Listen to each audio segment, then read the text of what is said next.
¿Cómo está, señora, señor? Algunas definiciones de ciertos términos o conceptos. Por ejemplo, la palabra justicia, dar a cada uno lo que se merece. El concepto dignidad, que implica honestidad, que implica responsabilidad.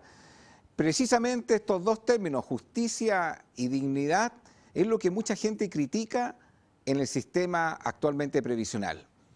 Pensiones indignas y poco justas. Responsabilizan a los que promulgaron dicho sistema.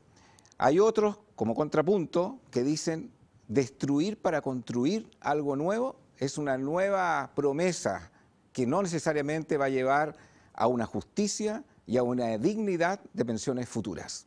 Bienvenido a Conciencia de Valores.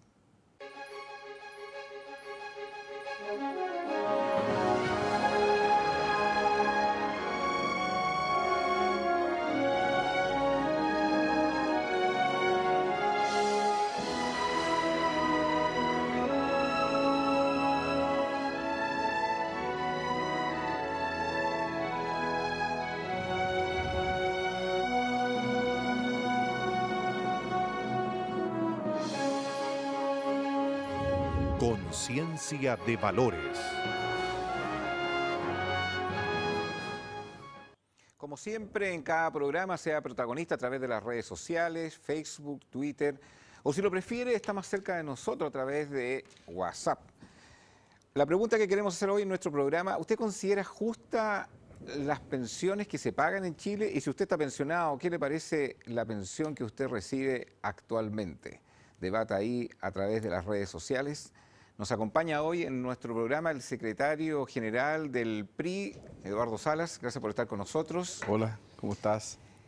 Le damos la bienvenida también a Conciencia de Valores a Marcos Kremerman, Fundación Sol, magíster en políticas de trabajo y públicas. Gracias por estar con nosotros. Gracias por la invitación. Les quiero contar una historia que me pasó recién hace como 15 días atrás. Acompañé a un amigo que tiene 65 años, fue a jubilar, sistema antiguo, y tenía aproximadamente como 115, 120 millones, jubiló con 1 millón de pesos, bordeando 1 millón de pesos, y además le pagaron un bono, no sé qué cosa, de reconocimiento, parece que se llama, de 12 millones de pesos. Fui yo a la AFP, no tengo 65 años, tengo ahí por 51, 52, y me di cuenta que para jubilar con 1 millón de pesos tenía que tener 300 millones en la AFP. Sistema nuevo. ¿Qué visión tienen ustedes de que por qué pasa esta situación en Chile?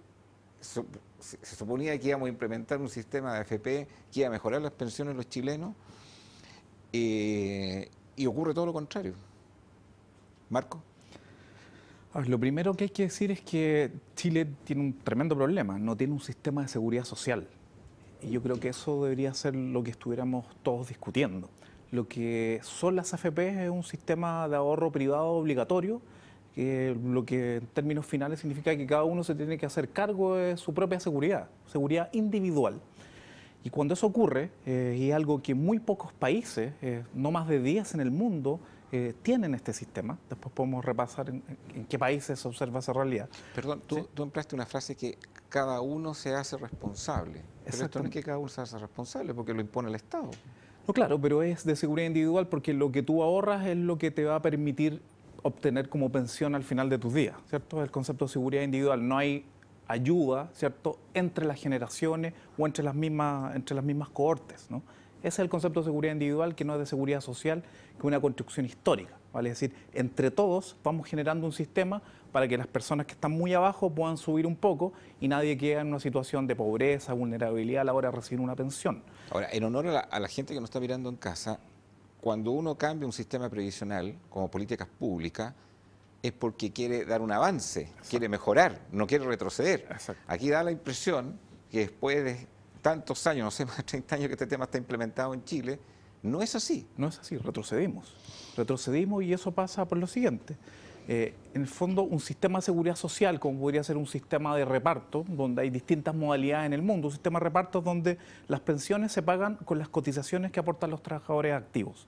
Hay distintas modalidades en el mundo, donde hay sistemas mixtos, sistemas donde compite el privado con el estatal, etcétera. ¿Qué permite? Permite que al menos exista un mínimo y permite que exista ayuda entre las generaciones. ¿Qué tenemos hoy día? Hoy día lo que tenemos es que si una persona ahorró 20 millones de pesos, aproximadamente va a poder obtener, con la rentabilidad que le entrega la pensión, con esos 20 millones, algo así como 100.000 pesos de pensión. O sea, hay que tener cerca de 100 millones de pesos en promedio para obtener una pensión de 500.000 pesos. ¿Quién hoy día en Chile está obteniendo ese tipo de ahorro, ¿no? En primer lugar. Y en segundo lugar, hay un dato que es lamentable y que es gravísimo. Cuando nosotros nos concentramos en las pensiones que hoy día se están pagando por parte del sistema privado, por ejemplo, las pensiones de vejez, bajo la modalidad de retiro programado, que es cuando las personas dejan su plata en las AFP, el 91% está por debajo de 152.000 pesos. Y lo que se proyecta para 10 años más, según el informe de la Comisión Bravo de Pensiones, es que la mitad de los pensionados en Chile va a tener un concepto que se llama la tasa de reemplazo. ¿Cuánto yo voy a obtener de lo que yo ganaba? Inferior al 15%, vale decir, la mitad de los trabajadores en Chile, supongamos, si ganaban 500.000 pesos en promedio, van a sacar menos de 75.000 pesos. Eso es lo que van a poder autofinanciar. Claramente hay un retroceso en ese sentido. Eduardo, ¿tú eres un defensor del sistema actual? No. ¿Eres crítico? Crítico. Porque la coalición a la cual tú representas hoy día, centro-derecha, ha sido defensor de este sistema. Estaba conversando con Marco antes de esto y le aclaré con precisión de que el PRI ingresó a esta coalición.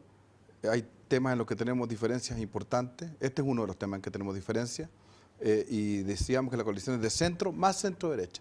Y esa diferencia es súper importante porque, sobre todo, lo vamos a notar con los temas que se van tratando en estos días. Este en particular va a llegar un momento en que va a haber que el país entero entenderlo en lo más profundo. Porque yo creo que efectivamente cuando yo estudiaba Derecho en la Universidad de Chile y tenía el ramo de Seguridad Social, así se llamaba, Seguridad Social, en tercer año, con el profesor Patricio Novoa, que es uno de los tipos que más aportó en esta materia, a lo menos jurídicamente, en el pasado. No sé si estará vivo don Patricio, pero sí sé que era muy partidario de la Seguridad Social. Allí cualquier alumno podía entender y distinguir entre el sistema de seguridad social y la capitalización individual, que fue lo que se instaló a partir del año 81, decreto ley 3.500, todo el mundo sabe esa historia, José Piñera, todo lo que ello implica, ¿no?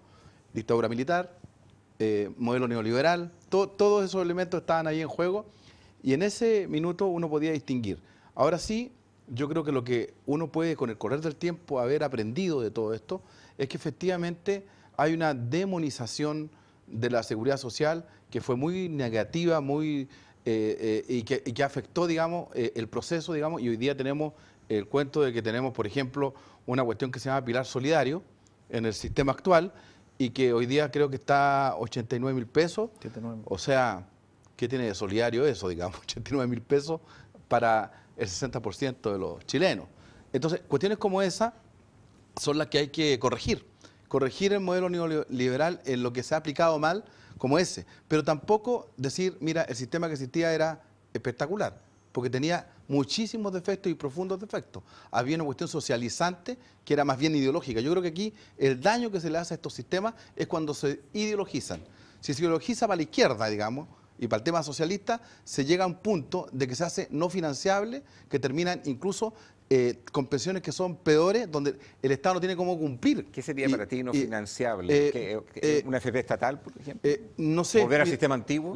No, yo no me planteo ni volver al sistema antiguo, porque sería absolutamente anacrónico, no están dadas las condiciones, ni tampoco mantener el actual. Yo creo que lo que hay que hacer es propender un sistema mixto. Lo que estaríamos todos de acuerdo, y para los que nos están mirando en nuestro programa, siga debatiendo ahí por las redes sociales, es que lo que persigue un buen sistema es que haya una pensión digna. No sé si están de acuerdo en eso. Entonces, mi pregunta es, Marco, aquí Eduardo dijo, el sistema antiguo, volver al sistema antiguo sería anacrónico. Sin embargo, yo conté un ejemplo de una persona que se pensionó en el sistema antiguo y tiene una pensión bastante digna de 900.000 pesos, que con el sistema nuevo le daría 300.000. Entonces, ¿qué es lo que está de anacrónico del sistema antiguo, a tu juicio? ¿Compartes esa visión? No la comparto. Ahora yo creo que igual Eduardo establece matices en ese sentido, pero claramente cuando uno puede conversar con las personas que han jubilado por el sistema antiguo, todos nos dicen lo mismo. Yo, gracias, ¿cierto? A Dios, dicen, me quedé en el sistema antiguo, resistí la presión, porque según una encuesta de la Comisión Bravo, casi el 70% de las personas que se cambiaron a la AFP dice que fueron obligadas, ¿no? Que eso es muy importante. Resistí la presión y ahora tengo una pensión mayor, todos entregan la misma información. Entonces hay que separar dos cosas.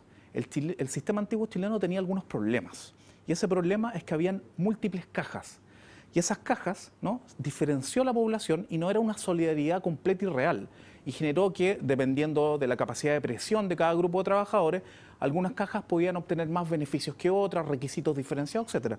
Las recomendaciones de la época no era cambiar y eliminar el sistema, sino era homologarlo. O sea, tener un sistema de reparto moderno, como el que hoy día tiene Francia, Alemania, la mayoría de los países del mundo, ¿no? Si los matices están hoy día no en tener un sistema como el de las AFP, sino en tener un sistema de reparto completo o en tener un sistema mixto. Y mixto no significa elegir uno del otro, significa como en Suecia, donde el 90% de la cotización va a un sistema de reparto administrado públicamente y un 10% a una cuenta individual para los salarios más altos, una parte superior que tú tienes de tu cotización.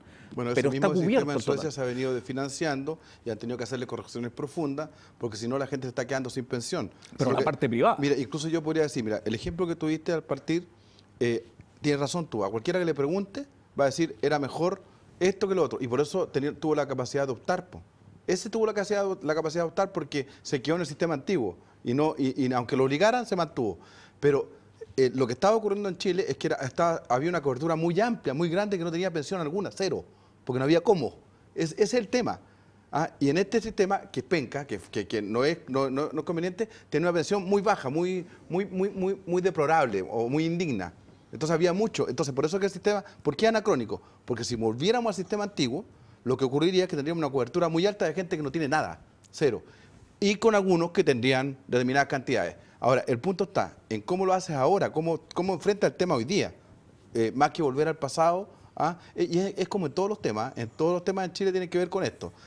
Tienen que ver con que hay que volver al pasado en qué, o qué hay que aprovechar hoy día de lo que se ha aprendido, lo aprendieron los países en todos los que existe el estado de bienestar o estado protector, los elementos negativos que ese estado produce. Los positivos hay que acogerlos. Y lo que nosotros decimos en el PRI es que hay que buscar siempre el camino del justo centro, donde haya dignidad, donde se permita que efectivamente un trabajador no reciba una pensión de 90.000 pesos porque es indigna, no cabe ninguna duda, es injusta, pero tampoco un sistema que yo por una cuestión ideológica lo izquierdiza al punto de que me quede con un sistema desfinanciado y que en definitiva significa que casi nadie pueda jubilarse o pensionarse. Esta expresión de los que son críticos del sistema actual, que es un negociado, que la AFP hacen un negociado con las pensiones de todos los chilenos. ¿Ustedes comparten esa palabra, que esto es un negociado, que quien se está llevando verdaderamente la utilidad es una administradora y que no asume ningún riesgo? ¿Están de acuerdo con esa expresión? Sí. Yo estoy de acuerdo. Es verdad. Y viendo los datos, en el fondo, Sí, es que para hacer en defensa de la AFP, es que hay otro contrapunto en esa materia. ¿Por qué nos dicen que nosotros estamos haciendo un negociado cuando nuestro rol es simplemente administrar una plata que te pertenece a ti? Es que es un negocio muy caro, ese es el punto. Y esa plata que te pertenece a ti, transparentemente te digo, mira, tienes distintos tipos de instrumentos en los cuales se pueden invertir, del más riesgoso, que es renta variable, hasta el más conservador de renta fija. Lo que hacemos nosotros no es sacarte ni un peso de tu plata, simplemente somos una entidad que asesoramos con profesionales y que cobramos un costo de administración. ¿Dónde está el negocio? Eso no es tan efectivo porque ¿sabes lo que pasa? Es que lo que no hay aquí primero, el mercado está concentrado. Primera cuestión. O sea, no existe una cantidad de productores amplia, es bastante limitado. O sea, existe una suerte de oligopolio. Y además de eso, del mercado está concentrado. Porque son pocos actores, son pocas AFP. Sí. Es como la farmacia, es como el negocio de la farmacia. Pero no hay 3 AFP en Chile. Ahora, el otro problema es que no hay libre competencia. Entonces, frente a eso, frente a eso, porque si Pero, hubiese libre perdona, es que competencia... tengo que interrumpirte ahí porque hay dos cosas sobre las cuales no estoy de acuerdo. O sea, cuando hay un oligopolio es que hay dos actores. La papelera y SCA, Oligo. no sé. Oligopolio. Ahora, Varios. O dos o tres. Monopolio uno. Bueno, estoy de acuerdo. No, pero cuando hay un oligopolio que son pocos... Puede ser 4, 5, 6 Sí, pero, y que se pero ponen de es que acuerdo. tú mencionaste esa palabra como diciendo son muy pocos actores. Yo creo que en el caso de la AFP no son 2 y 3, son varios. Pero hay que Son poner... varios actores. Pero la libre competencia está en juego, porque si hubiese libre competencia de verdad, entonces serían muchas más bajas las comisiones y no es verdad que no negocian. Pero el punto... Porque además tienen ganancias. A ver, si las comisiones, por ejemplo, fueran, o el sistema de comisiones licitado, sería mucho más... Sí, pero que cuando hay poco, Eduardo, cuando hay pocos oferentes, hablemos del caso de la exclusión del papel, cuando hay pocos oferentes, tengo 2 nomás y no tengo cómo elegir, te doy el punto, porque son 2, incluso 3, yo considero que incluso ya eso es mucha concentración. Pero cuando no es así, por lo menos cuando hay 10 oferentes, no se hace fenómeno que la gente no puede elegir, o sea, sí puede elegir entre 10. Sí, pero solamente un sistema. Puras AFP. Claro, es que no hay otro sistema. Es que por eso que se habla de un sistema mixto, donde entren a jugar otros actores. Cualquier persona que te escuchara Por ejemplo, no pareciera ser del PRI de centro derecha, pareciera ser de centro izquierda. Una AFP estatal, por ejemplo. A ver, todo esto que estoy diciendo yo, para que la gente que se confunde con el PRI por lo que tú dices, sí, claro, están en nuestro programa, está en nuestra página web, en nuestro programa de gobierno para el país, ahí está. Nosotros hablamos de la AFP estatal también porque permite regular el mercado de alguna manera. Ahora, sí decimos que la AFP estatal sea de verdad una entidad que permita regular aquello y no se transforme en una especie de banco del Estado, porque al final termina haciendo más daño que beneficio. Es que la discusión tiene un orden también ideológico, te la concedo, y a veces esto es como que la Constitución, el cambio de la Constitución va a solucionar todos los problemas de los chilenos. No es verdad. Y que la AFP estatal va a solucionar todo el tema de las pensiones en Chile.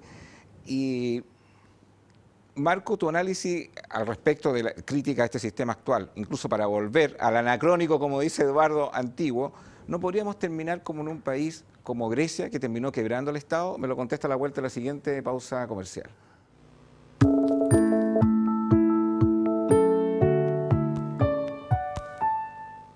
Todos tenemos un propósito en la vida. Defender el medio ambiente es mi propósito en la vida.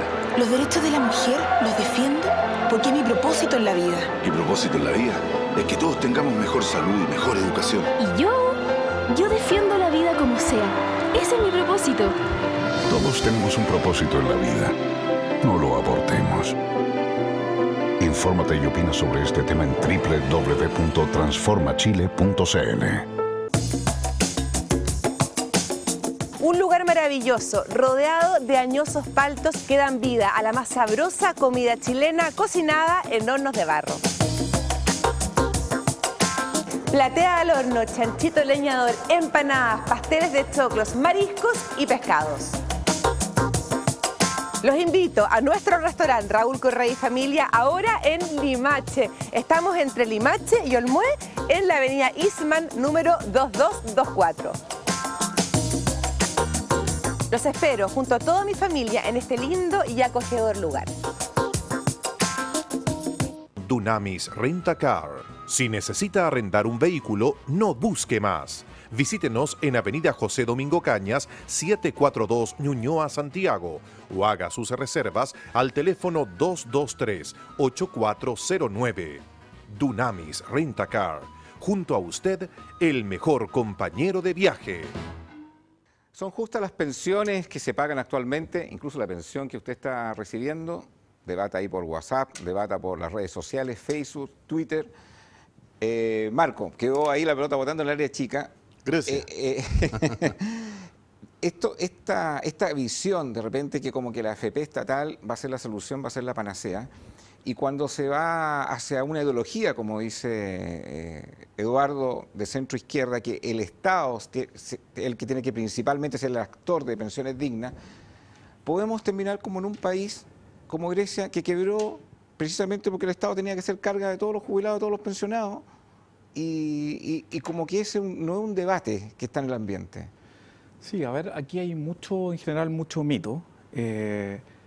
Lo que sucede hoy día es que podemos terminar como un país como Chile, ¿no? Que está pagando pensiones miserables, y eso es el principal problema.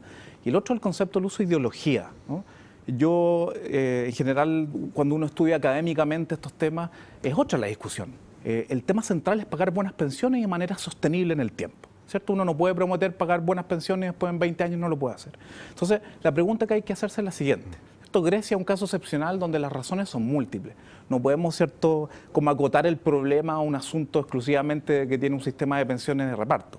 Aquí el tema central es que la mayoría de los países del mundo, 95%, tienen un sistema de reparto, ¿no? Grecia tuvo un problema con el pago de impuestos, con el desempleo, y cuando tú tienes alto desempleo y no se pagan impuestos, no hay ingresos para el sistema de reparto, que es un problema adicional. Entonces, ¿cómo se hace un sistema de reparto responsable? Que es lo que tiene la mayoría de los países del mundo donde esto se sostiene. Con 3 aportes. Aporte del trabajador, que hoy día en Chile existe, aporte del empleador, que hoy día no existe en Chile, ¿no? Y aporte del Estado, pero no un aporte que se puede disparar en cualquier momento, sino un aporte que se puede llevar y proyectar de manera actuarial. ¿Qué significa eso? Que yo hago un proyecto, hago un sistema a 50 años plazo, veo todos los parámetros y que sea financiable.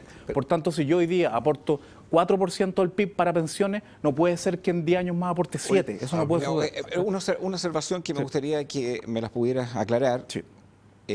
Siempre, para la señora que nos está mirando en casa, para la gente que nos mira de Concepción, el que está mirando en Iquique, en Arica, en Puerto Montt. En Arica sobre todo, yo soy ariqueño. Tú dices un sistema donde aporta el trabajador, el empleador y el Estado. Te coloco una situación. Si yo tengo de la noche a la mañana como un empresario, como un pyme, desde hoy día tengo que colocar más por tener mejor pensión para un trabajador. El costo de la remuneración para esa empresa sube. No sé si eso va a significar mayor o menor desempleo. No sé quién mide eso. Segundo, cuando el Estado nuevamente tiene que aportar, imagina la tremenda discusión que hay hoy día para financiar la educación gratis y de calidad, no se han podido poner de acuerdo y además incisos de la reforma, porque no hay plata, porque eso es lo que se hizo hoy día, no hay plata para prometer esta famosa, perdonando la redundancia, promesa, educación gratis y de calidad. Entonces, ¿de dónde tú quieres sacar plata, más plata, para 2 temas que sí pueden afectar un sistema económico como el que actualmente impera en Chile? ¿Cómo esto se resuelve si el Estado no tiene plata? Y segundo, si tú le dices, bueno, que los empresarios se coloquen más. O sea, que se coloquen, porque no se colocan. Se aportan 0 hoy día. Ok, claro. Pero hoy día tienes los críticos de la reforma tributaria, es que va a generar o podría generar mayor costo efectivamente para las empresas, para los que ganan más. Y en este caso, si el aporte tiene que ser por parte del empleador, encarece el costo también por parte de la mano de obra del trabajador, es algo que no va en pro del crecimiento. Digo, un contrapunto solamente. Se entiende perfecto, pero eso, por ejemplo, pensemos en el debate del salario mínimo, para entenderlo. Supongamos que el salario mínimo hoy día en Chile estuviera en 120.000 pesos. Si lo subimos a 140, ¿sería el mismo análisis? No es el mismo análisis por lo siguiente. Porque impacta y sí va a impactar en el pero es que cuando las sí empresas hoy día no pagan 120.000 pesos, pero la mayoría, o sea, pagan 270.000 pesos. Y si el salario mínimo es menos de 270, subir un tramo no me afecta desde el punto de vista del costo. Pero lo que tenemos hoy no día, es inmediato. Pero lo que tenemos hoy día en datos salariales correctos, y la última encuesta suplementaria de ingresos dice que la mitad de los trabajadores gana menos de 305.000 pesos líquidos. Ahora yo creo que el problema, ¿sabes qué? Pero para terminar la idea. El problema es tratar todo de igual manera. O sea, tú no podés tener un trato igualitario con un gran empresario que con un pequeño empresario. Pero y en otros países, o sea, Chile tiene que ser distinto a los otros países. Así es, pues. ¿Pero por qué? Tiene que ser, eso es ideológico. Nosotros tenemos que buscar la manera, a propósito de lo ideológico, cuando uno usa, por lo menos yo uso el concepto ideológico, eso quiere decir o tiene que ver con que perder la objetividad y enceguecerse para hablar de algo. Yo digo, si en Chile existen pequeños empresarios y sobre todo microempresarios, que son los que aportan el 80% del empleo en Chile. No aportan el 80%. O el 70%, o quizá más, no sé. Menos. Pero depende. Son los datos objetivos. Los MIPYME, mira, entre los microempresarios, los pequeños empresarios y los medianos empresarios están en el orden del 74 o 75% del empleo en Chile. 60%. Pero tienen que ser datos objetivos, si no son eslogan. Eso es ideología pura. Cifras más o cifras menos. Lo relevante es que... Pero no cifras más, menos. Yo puedo decir que los pensionados ganan 300 millones por mes. Cifras más, cifras menos. Lo relevante es que son una parte importante del empleo en este país. O sea, tú puedes tener estadísticas que te miden el 60 y pueden haber estadísticas que miden el 70, pero todas coinciden todas coinciden en que se trata de muchísimos trabajadores del país, o 60%, que yo te lo puedo conceder, ya el 60%. Pero eso pasa en países que están al lado del barrio y en otros países que están fuera del barrio. Entonces tú ahí, ¿cuál es la diferencia? Ahí para que no quiebres empresa, para que no... ¿Por qué vas a quebrar Sí, la vas a quebrar. Si tú, si tú lamentas la carga... Mira, en la discusión del salario mínimo, todos los años es lo mismo, todos los años es lo mismo. Si aumenta 10.000, quiebras la empresa. Eso no es un argumento. La carga es muy alta. Entonces lo que hay que buscar es una forma que permita hacer una cosa progresiva, es como el pago del impuesto a la renta. Gradual. Nuestra propuesta es el impuesto a la renta. Se supone que el impuesto a la renta, el que gana muy poco no paga, está exento, y el que gana más o menos paga una cantidad y otro una. Ese tipo de... Yo digo lo siguiente, todavía no me contesta la pregunta, Marco. Cuando hoy día estamos con un precio del dólar, de la libra de cobre casi los $2, claro. 2,10, en realidad 2,15, no el 4. Y por lo tanto tiene que salir una explicación por parte del gobierno que la promesa que íbamos a hacer de educación gratis y de calidad no va a alcanzar para todo, porque el Estado no tiene una chequera sin fondo. Exacto. No tiene una chequera sin fondo. Entonces, si está en ese tema, que la educación para mí es un tema súper estratégico en el desarrollo y en la disminución de la desigualdad en un país, no le alcanza la plata, yo no sé cómo el Estado, nuevamente ahora para pensiones más dignas, le vamos a tener que otra vez sacar más plata al Estado para tener pensiones más dignas cuando no la tiene. Entonces, también suena como eslogan, bueno, pidamos una plata al Estado, después pidamos un poquito más al empleador, donde también no es lo mismo, empresas pequeñas, empresas grandes, donde no tiene la posibilidad, porque no es real para una economía como la nuestra, un país subdesarrollado eso. Exacto, pero para eso sirven los estudios, por eso es importante tener los datos. Entonces, hoy día, en el actual sistema de pensiones, el Estado está gastando 3,7 puntos del PIB, hoy, ¿no?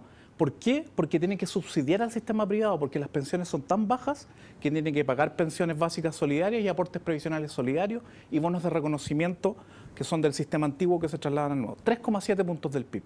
Si tú tuvieras un sistema de reparto tripartito, donde aporta el Estado, el empleador y el trabajador, de manera gradual, ¿cierto? Viendo el impacto en el desempleo, nosotros propusimos eso en la Comisión Bravo, tú vas a tener que hoy día la carga estatal baja a 3,3 puntos del PIB. ¿Por qué baja? Baja, porque en el fondo todos los subsidios que estás entregando, si tienes un sistema de reparto donde las cotizaciones de los trabajadores... Pero alguien paga esta cuenta. Por eso, con las cotizaciones de los trabajadores. Es que si no la paga el Estado, ¿quién la va a pagar? ¿El privado la va a pagar? La paga el consumidor. Eso es lo que no se entiende. ¿Cómo funciona un sistema de reparto alemán? ¿Cómo funciona el francés o el uruguayo o el que está al lado de nosotros, el brasileño? Que han sido corregidos todos, ¿ah? Pero no importa, siguen siendo iguales. Siguen siendo, funcionando perfectamente. Por eso que hay poco, hoy en Chile estamos acostumbrados a debatir con las políticas de los años 80, ¿no es así? Entonces, tú pagas las pensiones con las cotizaciones de los trabajadores activos. ¿Cuánto año a año ingresa las AFP en cotizaciones de todos nosotros? Con los bajos salarios que existen en Chile, más los aportes del fisco, son 7 billones de pesos. Eso ingresa. ¿Cuánto se paga en pensiones? 2,5 billones de pesos. O sea, dado que el sistema chileno es de capitalización individual y la plata se invierte en las empresas en vez de pagar pensiones, ese remanente, si tú lo proyectas y haces los cambios paramétricos, es financiable y nosotros lo demostramos hasta el 2050, 2065, responsablemente, sin hacer que el Estado gaste enormemente. Hablemos de una concepción ideológica, y la pregunta va para ti, Eduardo, y también para ti, Marco. Una concepción ideológica, este concepto de destruir para construir.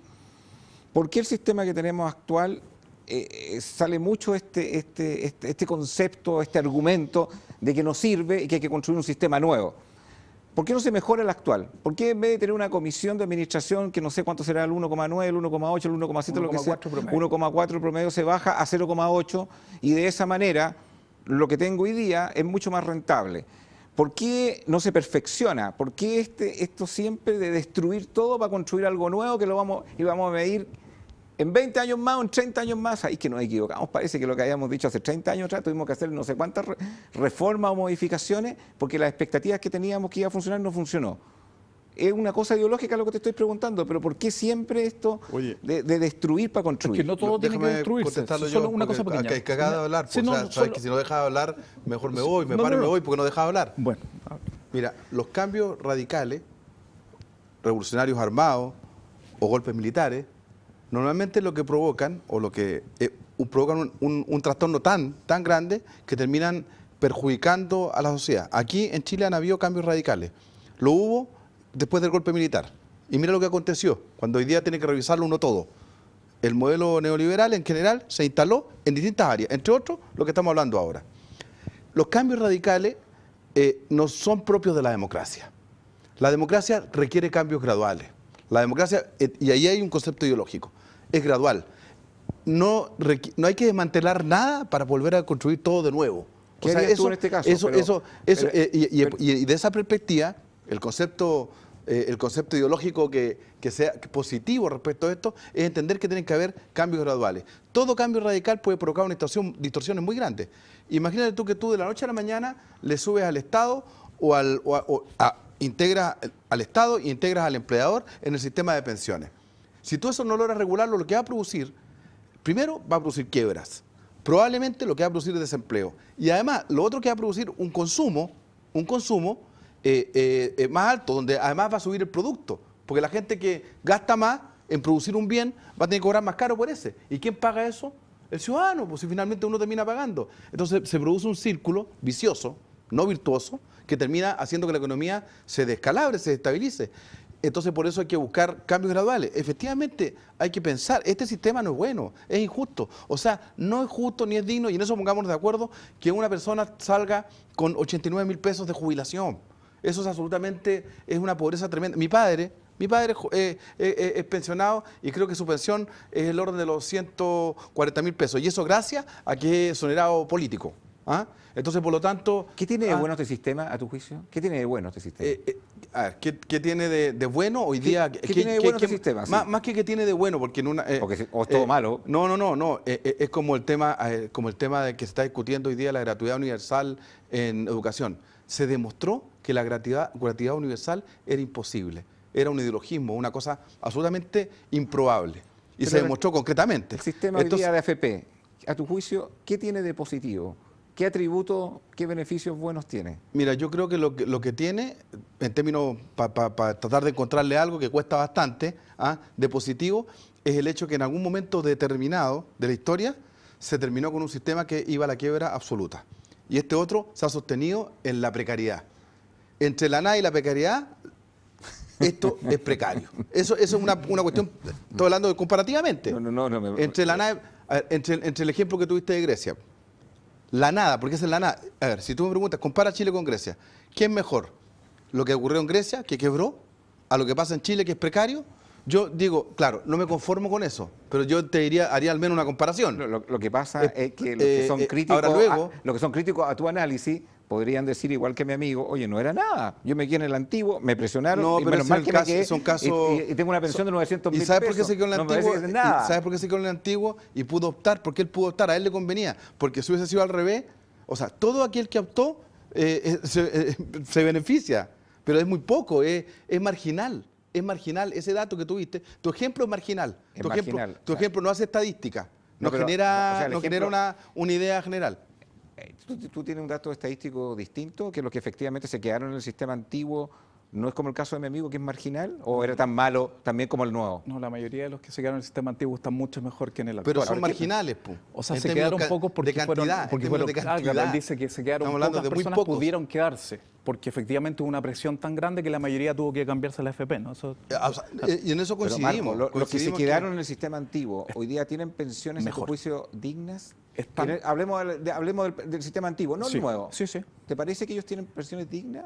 Muchos tienen pensiones, claro, es difícil el concepto digna, porque por ejemplo que tengan 300.000 pesos es mucho más de lo hoy día, que la mayoría está por debajo de los 150.000 pesos. Entonces no sé si dignos 300.000, pero están mucho mejor que los que están en el sistema nuevo, ¿no? Algunos pensiones más dignas, cercanas a los 500.000 pesos, 700.000 pesos, y otros están cerca de los 300.000 pesos. Pero el sistema antiguo, sin duda, entrega mejores pensiones. Y el objetivo de un sistema de pensiones no es capitalizar a los grupos económicos, es pagar pensiones. Eso es como se comparan los sistemas en el mundo, y hay tipologías al respecto, como el sistema francés, el sistema uruguayo, el sistema brasileño, etcétera. Entonces, yo creo que la gran pregunta que tenemos que hacernos, y yo creo que en eso coincidimos, es que el sistema actual no cumple esa promesa. Es precario, hay que mejorarlo, no lo cumple. Hay que incluirle otras alternativas. Es precario porque nos damos cuenta después de más de 30 años de implementación que es precario. Pero antes no era posible saber si era precario. Porque no habían pensionado, no se estaban pensionando. Pero no era posible saber si era precario. No, era posible saber. ¿Era posible o no era posible? Era posible. Sí. Bueno, si era posible, entonces yo digo, porque los que son críticos de este sistema, digámoslo con nombre y apellido, la mayoría es de centro izquierda y no de centro derecha. Era posible, los de centro izquierda perdona, gobernaron más de 20 años, ¿por qué no lo liberaron antes? Exactamente, es una muy buena pregunta y ahí uno podría hacer quizás dos tipos de análisis. En primer lugar, siempre está el argumento que las personas de la coalición dicen que no estaban las condiciones, que no tenían los votos, que era muy peligroso hacer cambios profundos, etcétera.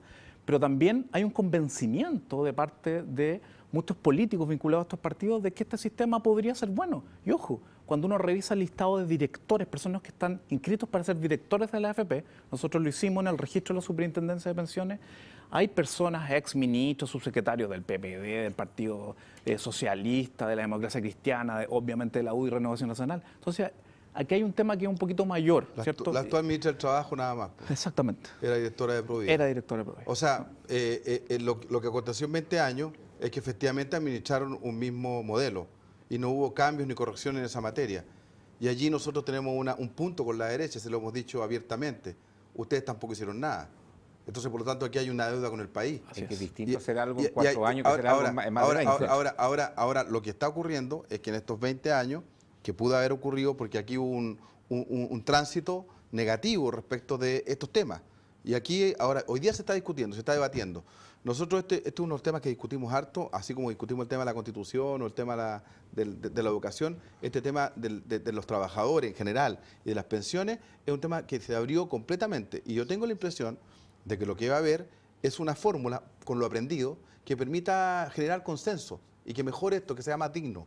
Si eso es todo lo que a mí me gusta mucho aterrizar estas cosas en honor al público que tenemos, sí. Dueñas de casa, señores de hogar, gente que a veces los tecnicismos que se emplean no lo entienden mucho. Y una pregunta muy doméstica, ¿qué es una pensión digna para ustedes? ¿Cómo lo podrían calificar para aterrizarlo? No importa el rango del sueldo que gane alguien, me lo podrían dar con un ejemplo muy simple. ¿Qué es una pensión digna para una persona que ganaba 500.000 pesos? ¿Qué es una pensión digna para una persona que ganaba 1 millón de pesos? ¿Qué es una pensión digna para una persona que ganaba 700.000 pesos? A juicio de ustedes, me lo contestan a la vuelta de la siguiente pausa comercial.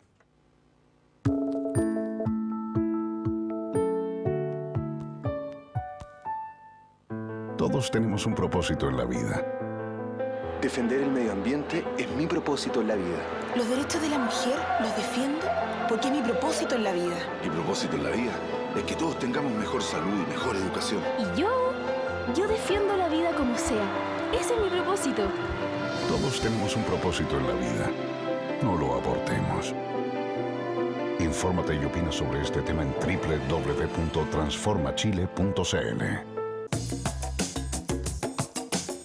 Un lugar maravilloso, rodeado de añosos paltos que dan vida a la más sabrosa comida chilena cocinada en hornos de barro. Platea al horno, chanchito leñador, empanadas, pasteles de choclos, mariscos y pescados. Los invito a nuestro restaurante Raúl Correa y Familia, ahora en Limache. Estamos entre Limache y Olmué, en la avenida Eastman, número 2224.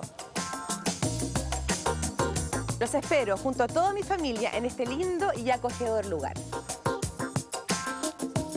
Dunamis Rent-A-Car.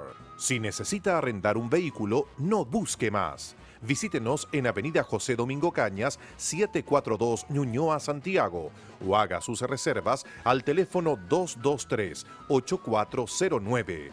Dunamis Rent-A-Car. Junto a usted, el mejor compañero de viaje. ¿Son justas las pensiones que se pagan hoy día actualmente en Chile? ¿Es justa la pensión que usted recibe? Debata ahí por WhatsApp, debata por Facebook, por Twitter. Ahí la gente de San Antonio, antes que me rete, también le mandamos un saludo. ¿Qué es una pensión digna? Se habla mucho de pensiones indignas, pero aterricemos en un ejemplo numérico. Una persona que durante muchos años ha ganado 500, 600 mil pesos. Una persona que ha ganado 1 millón de pesos. Y una persona que ha ganado, no sé, entre 1,5 millones y 2 millones de pesos. ¿Qué a tu juicio es una pensión digna? Hay dos parámetros para poder medir eso y tener algún debate. El primero se conoce como la tasa de reemplazo, ¿vale? Es decir, de lo que yo ganaba, ¿cierto? Los 500, los 600, el millón que tú mencionabas, en los últimos 10 años, por ejemplo, en mi carrera laboral, ¿cuánto voy a obtener como pensión? Entonces, una tasa de reemplazo que en general se utiliza la del 70%. Vale decir, si yo ganaba, por ejemplo, 800.000 pesos, un 70% son 560.000 pesos, que al menos permite mantener, ¿cierto?, los gastos básicos de las distintas cosas que se utilizan para vivir en el momento de la pensión. Pero hay personas que ganan mucho menos, ¿no? Entonces se coloca el concepto de pensión mínima, independiente, porque una persona que ha ganado 200.000, un 70% serían 140, y con 140 no puede vivir. Entonces la pensión mínima se establece en algunos lugares como equivalente al salario mínimo de un país. Por ejemplo, hoy día, a partir del 1 de enero del 2016, podría ser 250.000 pesos la pensión mínima y no 89.000 pesos, que es lo que hoy día se está pagando. Los que ganan el salario mínimo, entonces se pensionarían con el mismo salario. Exactamente. Para asegurar, en el fondo, que no exista nadie tan por debajo de un valor que no le permita vivir. ¿Tú estás de acuerdo con ese criterio? Es que el porcentaje no puede ser único. El 70% de 1 millón de pesos no es lo mismo que el 70% de 100.000 pesos. ¿No es cierto? Todo el mundo, la dueña de casa lo va a entender. Por eso, por esa misma razón, creo que tiene que ser gradual. Ahora, a lo mejor, no es posible triplicar, por ejemplo, la actual cantidad. A lo mejor es posible en un proceso de años, y uno lo va calculando, duplicarla. Y a lo mejor llegar a triplicarla en algún momento. O sea, también hay que medir los tiempos. Yo sigo con la confusión de cómo esto se financia, porque... Por eso mismo, planteé la gradualidad justamente por el tema de financiamiento. Porque toda la plata no la de tener en un minuto determinado para decir, mira, 250.000 pesos de pensión, porque es lo digno. Yo podría coincidir con eso, como piso, y luego graduarlo. Pero ¿cómo llego a esa cantidad? ¿Cómo llego a esa situación? ¿Cómo lo estructuro? Y tengo que darme una cantidad de años. A lo mejor eso supera un gobierno en términos de ir estructurándolo socialmente. Voy a ponerlo como ejemplo, una vez más, el tema de la gratuidad en educación. Acá, en estos días se está aprobando un proyecto de ley corta para efecto del primer año, en fin. Y se llegó a un acuerdo interesante, porque finalmente terminó no habiendo discriminación, la que dijo el Tribunal Constitucional, terminó no habiéndola en la práctica, ¿no? Porque no pueden las universidades estatales ser distintas a las privadas, estamos hablando de los alumnos, o los CFT, los IP. Pero para el primer año va a significar una cantidad determinada, pero para el otro año otra cantidad, y esto va a ser gradual. Bueno, lo mismo, así como se está enfrentando esto, a pesar de que hay diferencias y que se golpean unos con otros y que hay diferencias políticas, todo lo que se quiera, pero si se avanza un poquito, hay que agradecerlo, nada más. Si se logra avanzar un poco, hay que agradecerlo. Y en esta materia también va a ser lo mismo. Para financiarlo, tú no podís hacer un cambio radical. Eso lo tengo muy claro. Cambios radicales provocan distorsión y finalmente terminan afectando, terminan siendo demagogia, porque no ocurre lo que tiene que ocurrir. Lo que pasa es que hay una diferencia. Cuando yo me meto en este tema y digo lo voy a financiar con política del Estado, eso es política de largo plazo y chequera a futuro, donde no sé cuál va a ser el comportamiento del PIB de un país subdesarrollado como nosotros. Lo mismo pasa con la educación.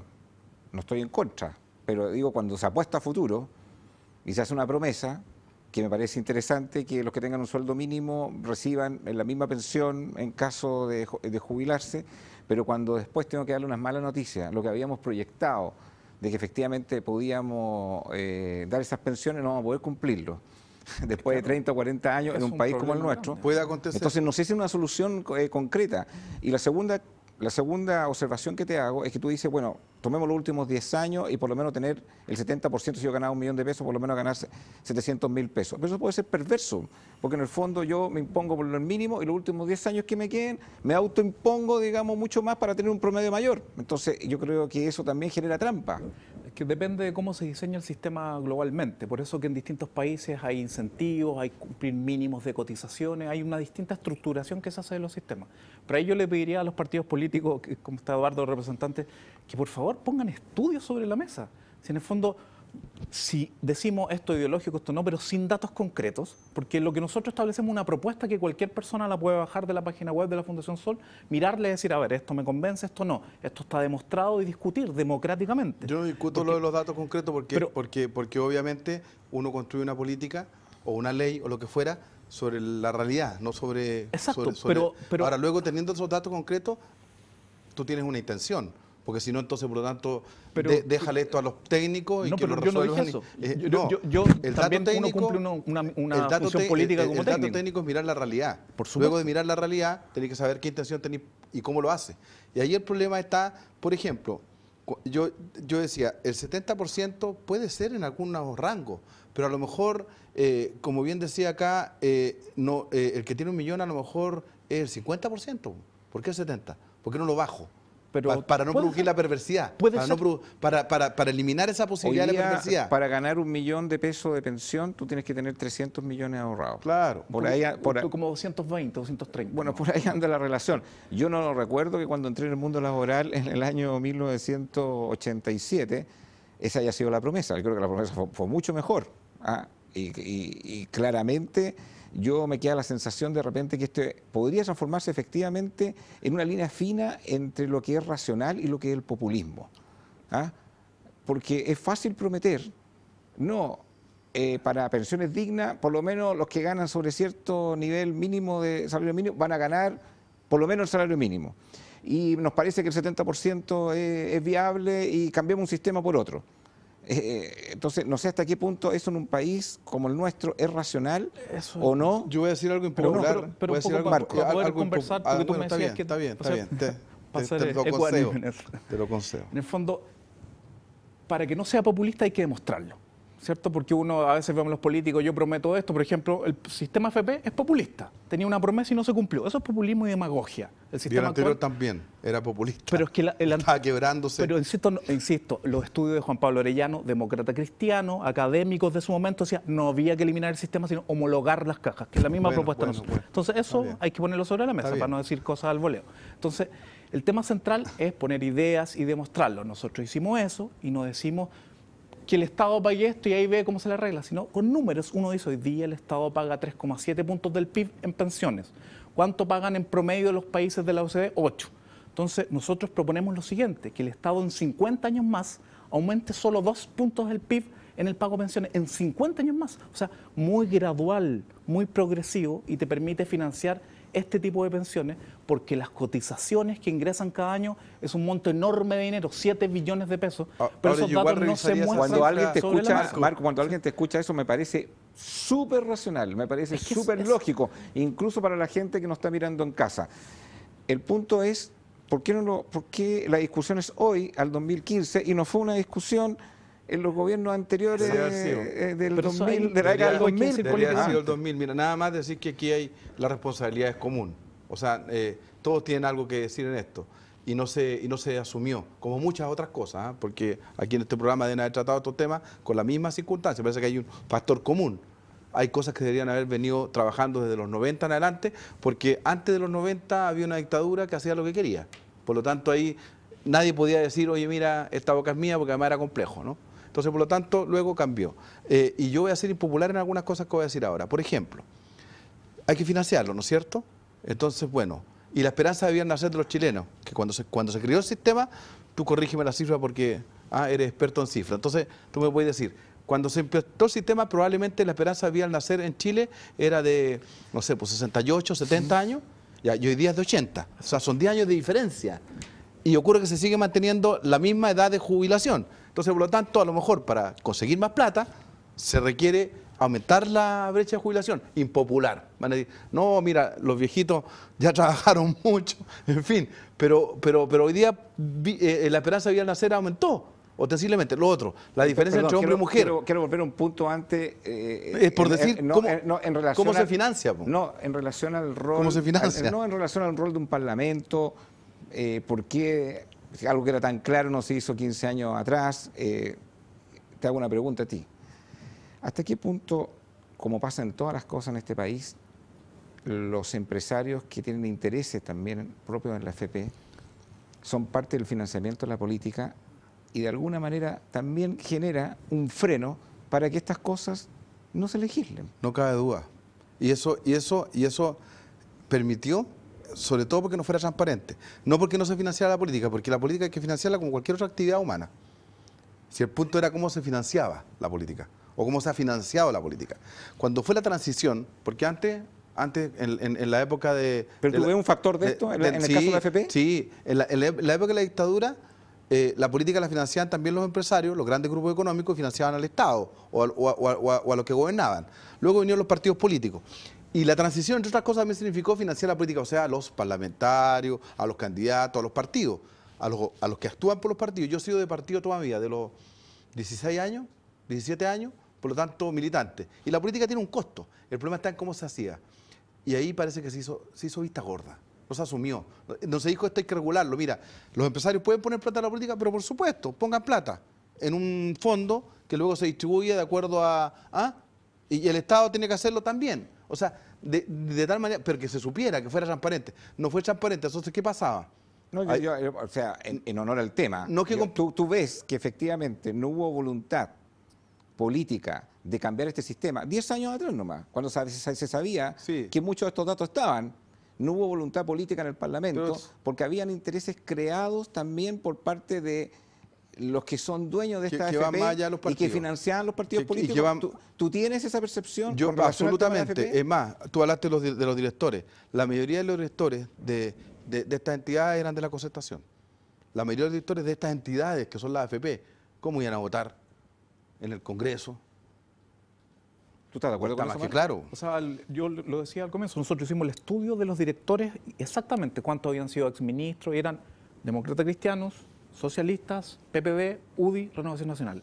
Completa, la gama. Toda la gama del toda la gama, político. completa. Exministro, ex subsecretario, ex directores de servicio. Entonces, en el fondo, cuando tú haces esa pregunta, si este modelo que nosotros planteamos y que tenemos a disposición para hacer un debate democrático suena racional, y lo demostramos y ahí está para debatir, ¿por qué no se ha cambiado? Justamente por eso.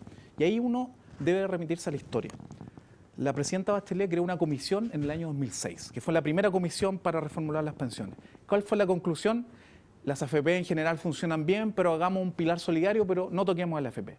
Después, en el siguiente mandato, tuvo que volver a crear una comisión, porque no se solucionó el problema, era obvio, ¿no? Ustedes, como Fundación Sol, han hecho un estudio de quiénes son los que han pasado por directorios de las distintas AFP. Sí. ¿Qué porcentaje pertenece al mundo de la concertación y qué porcentaje de esos directorios pertenecen al mundo de la centro-derecha? No me atrevo a decir el dato exacto, pero yo creo que es como un 35 de la concertación, 65 de la derecha, pero 35 de la concertación es mucho, porque se supone que es una coalición que debería estar defendiendo la seguridad social. O sea, que debería 1% ya mucho. Pero, Marco, pero es que esa es la indignación que tiene la gente que nos está mirando en casa, que de repente las banderas de lucha por la igualdad, las banderas de lucha por pensiones dignas, las banderas de lucha por una salud decente y no el negocio, la ISAPRE, y cuando se encuentra que el 35, el 36%, que es mucho una concentración, es parte de los propios directores de la AFP, ¿por qué tendrían que creer que la pomada que van a vender ahora de otro sistema va a funcionar? Es que más allá de la pomada de otro sistema, en estos momentos no vemos que exista una voluntad para cambiar el sistema. ¿Por qué te empleó la palabra pomada? Sí. Porque la gente tiene esa sensación. Sí, no, claro, yo lo comparto, pero yo no veo voluntad política actualmente para tener un sistema distinto al actual, ¿no? Un sistema que está quebrado socialmente, un sistema que es populista, que prometió algo y no lo cumple. Pesimista. Soy pesimista hasta el momento. ¿Por qué? Porque el informe de la comisión, de la segunda comisión, como que reconoce algo. Dice, reconocemos que Chile no tenía un sistema de pensiones hasta el año 2008. ¿Y cómo la comisión anterior no lo dijo recién, el 2008?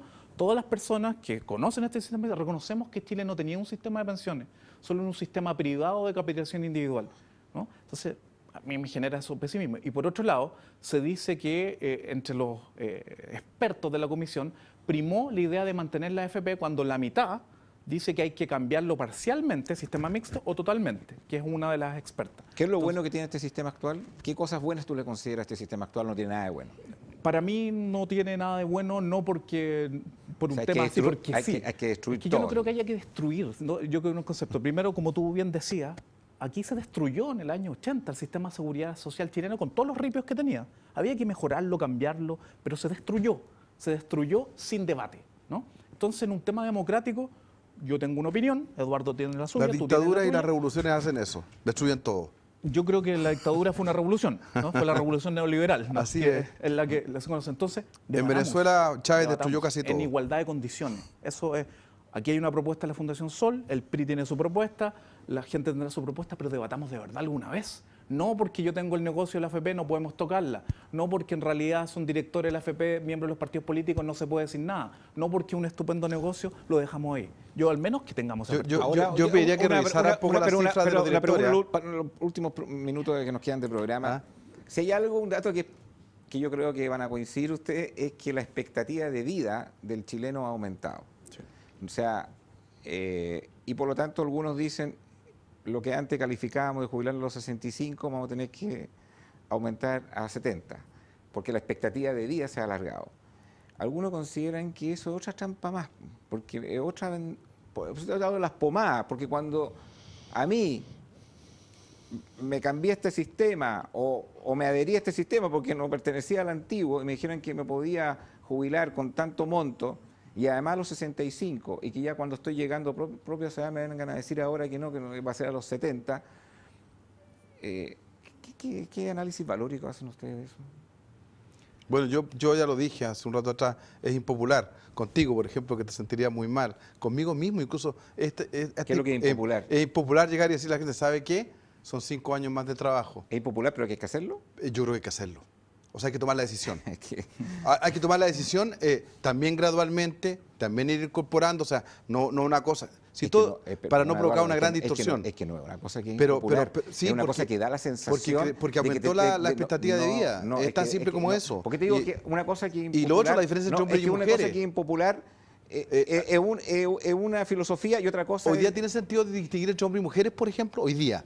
Porque probablemente en los 80 lo tenía. Una cosa, ¿Lo tiene hoy día? Hoy día la mujer jubilada a los 60. Es que una cosa es decir que algo es impopular pero que hay que hacerlo, y otra cosa es que a gente que efectivamente participó dentro de un sistema y está pronto a jubilar, o sea que ya han estado 30, 35 años, se les venga a decir que no sabe que no vamos a poder respetar esta regla del juego 5 años más. Eso no se llama impopular, eso se llama meter la mano en el bolsillo a las personas. Yo creo que ahí tiene que haber una actitud de bien común y de solidaridad con un país que tiene que ordenarse, porque ¿cómo se financia esto si no? Si no, yo me preocupo solo del bien individual. Eso es casi como solo preocuparse del bien individual. Ahí tiene que haber una actitud. O sea, y eso es súper relevante, ¿eh? O sea, de asumir, mira, a ver, cuando se hizo la reforma agraria en Chile, la reforma agraria, estamos hablando de la década del 60, había gente que eran dueños de predios, de fondos, que entregaron los fondos y dijeron, nosotros aportamos este proceso porque entendemos que es mejor para el país. Es que el concepto... Y hubo otros que... Hubo que expropiarlo derechamente porque si no lo entregaban. Es que no estoy de acuerdo contigo del concepto de la solidaridad por lo siguiente. Yo entiendo que el concepto de la solidaridad corre para una masa trabajadora emergente que se está iniciando, que lleva 5 años, que lleva 7 años, y que le vamos a tener que decir, mire, sabe que lo que es de 65 a 70 lo entiendo desde el punto de vista de la solidaridad. Pero no me parece que hay personas que ya llevan 35 años, que les quedan 5 años para jubilar, que le vayan a decir ahora que son 5 años más. Por eso no tiene nada solidario. Por eso dije que era gradual. Porque probablemente, esto es una cuestión más bien técnica, pero probablemente el que está hoy día naciendo, por decirlo de alguna manera, a la vida del trabajo, tú le puedes decir, ¿sabes qué? Tú vas a jubilar a los 70. Y probablemente el que ya llega a la mitad, yo le puedo decir, ¿sabes qué? No son 65, son 67. No sé, estoy poniéndome en un... No iguales cifras. Lo único que digo es que a veces, en esta, como espíritu nacional, a veces, como decía el padre Hurtado, hay que dar hasta que duela. Oye, nos quedan 2 minutos de programa, Marco, muy preciso. Hay gente que está pronto a jubilar y sabe que la jubilación que va a sacar es indigna, como hemos descrito esta palabra en nuestro programa. ¿Qué se puede hacer para que esa gente, que es la que está pronto a jubilar, con todas estas reformas que se pretenden hacer, o no reformas, o ideas que tu propia fundación ha promulgado, para que esas personas no saquen una pensión indigna en los pocos años que le quedan? O tienen esa esperanza, o si no sabe qué, olvídese. Eso no va a existir en Chile. Eso, lo que se pueda cambiar, se va a cambiar para la gente que le quedan 20 años, 25 años más por jubilar. Pero a los que le quedan 5 años, señor, olvídese, porque va a seguir teniendo una pensión indigna. ¿Se puede hacer algo? O sea, para ser responsable bajo el actual sistema no hay solución. No hay solución. Se tiene que generar una política nacional, un debate nacional importante, porque no puede ser que nuestros abuelos, nuestros padres estén jubilando con pensiones inferiores a 150.000 pesos. Entonces, vamos a tener esa realidad en 5 años más, efectivamente, y cada vez peor, de acuerdo a los datos. Entonces, hay que generar políticas de corto, mediano y largo plazo. Corto plazo para solucionar lo que se nos viene ahora. O sea, si hay personas que están jubilando con esas pensiones, tiene que haber un acuerdo nacional para aumentar sus pensiones. O sea, el análisis no puede ser, pucha, es lo que hay, 90.000 pesos. Tiene que haber algo. ¿Cómo no vamos a poder sacar una política nacional para el adulto mayor? Y en el mediano y largo plazo tenemos que transitar hacia un sistema de seguridad social, ¿no? Lo que tenemos hoy día, insisto, no es seguridad social, hay que construirlo gradualmente, ningún problema. Pero inseguridad social. Es inseguridad social y más encima cada uno se la arregla como puede, ¿no? Y eso no puede seguir sosteniéndose. Marco, te agradezco que hayas asistido aquí a Conciencia de Valores. Muchas gracias. Eduardo, también. Solamente decir que pararía más, pararía menos, yo creo que una cosa que hay que enfrentar hoy día es el pilar solidario. O sea, para la gente que está en la casa ahora escuchando, el Estado puede ponerse de acuerdo y todo el país en decir al menos doblemos esa cantidad, porque eso va a permitir a lo menos dar una expectativa. Si no van a estar 5 años, 10 años de discusión y no va a pasar nada. Lamentamos darle malas noticias de pesimismo en esta materia a usted que nos vive viendo en cada programa. Siga debatiendo por las redes sociales. Nos vemos en 7 días más. Chao, chao.